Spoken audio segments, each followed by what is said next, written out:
அஸ்ஸலாமு அலைக்கும் ரஹமத்துல்லாஹி வபரகாத்துஹு.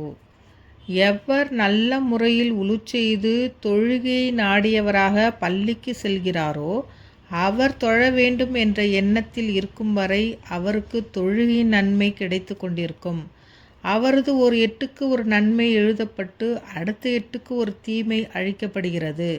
உங்களில் யாரேனும் இக்காமத் சொல்ல கேட்டால் பள்ளிக்கு ஓடிச் செல்ல வேண்டாம்.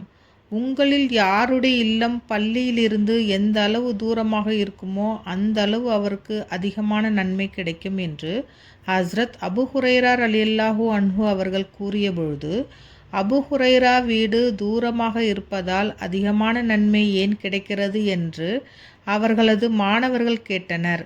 அதிகமான எட்டுக்கள் வைத்து நடந்து வருவதனால் என்று ஹஸ்ரத் அபு ஹுரைரா ரலியல்லாஹு அன்ஹு அவர்கள் கூறினார்கள்.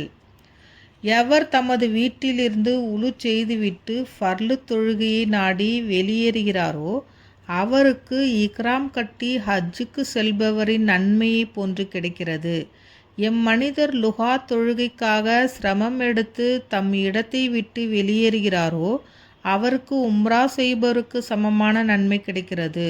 ஒரு தொழுகைக்கு பிறகு எவ்வித வீண் வேலையும் செய்யாமல் எந்த பயனற்ற பேச்சும் பேசாமல் மறு தொழுகையை நிறைவேற்றுவது உயர் பதவிகளுக்குரிய ஏட்டில் எழுதப்படுகிறது என்று நபி ஸல்லல்லாஹு அலைஹி வஸல்லம் அவர்கள் கூறியதாக ஹஸ்ரத் அபு உமம்மா ரலியல்லாஹு அன்ஹு அவர்கள் அறிவிக்கிறார்கள். உங்களில் எவர் நல்ல முறையில் உழு செய்து அந்த உழுவை பரிபூரணமான முறையில் செய்து பிறகு தொழுகைக்காக மட்டும் பள்ளிக்கு வருவாரோ, தலைமறைவாகிவிட்ட ஒருவர் திடீரென வருகை தந்தால் அவரது வீட்டார் மகிழ்ச்சி அடைவது போன்று அல்லாஹு தஆலா அவரை பார்த்து மகிழ்ச்சி அடைவான் என்று ரசூலுல்லாஹி ஸல்லல்லாஹு அலைஹி வஸல்லம் அவர்கள் கூறியதாக ஹஸ்ரத் அபு ஹுரைரா ரலியல்லாஹு அன்ஹு அவர்கள் அறிவிக்கிறார்கள். எவர் தமது வீட்டில் நல்ல முறையில் உழு செய்து பள்ளி வாசலுக்கு வருகிறாரோ அவர் அல்லாஹு தாலாவின் விருந்தாளி. அல்லாஹு தாலா உபசரிப்பவன். விருந்தாளியை கண்ணியப்படுத்துவது விருந்து உபசரிப்பவரின் கடமை என்று நபி ஸல்லல்லாஹு அலைஹி வஸல்லம் அவர்கள் கூறியதாக ஹஸ்ரத் சல்மான் ரலியல்லாஹு அன்ஹு அவர்கள் அறிவிக்கிறார்கள். உங்களில் ஒருவர் தமது வீட்டிலிருந்து எனது பள்ளிக்கு வந்ததிலிருந்து அவர் வீடு திரும்பும் வரை ஒவ்வொரு எட்டுக்கு ஒரு நன்மை எழுதப்படுகிறது.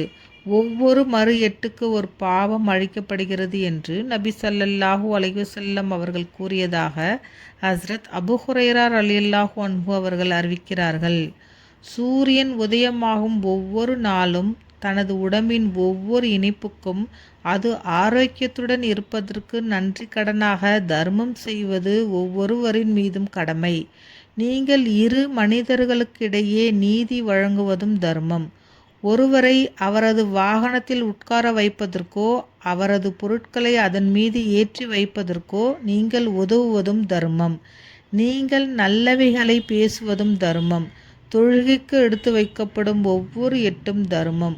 மக்களுக்கு இடையூறாக இருக்கும் பொருட்களை பாதையில் இருந்து அகற்றுவதும் தர்மம் என்று நபி ஸல்லல்லாஹு அலைஹி வஸல்லம் அவர்கள் கூறியதாக ஹஸ்ரத் அபு ஹுரைரா ரலியல்லாஹு அன்ஹு அவர்கள் அறிவிக்கிறார்கள். அஸ்ஸலாமு அலைக்கும் ரஹமத்துல்லாஹி வபரகாத்துஹு.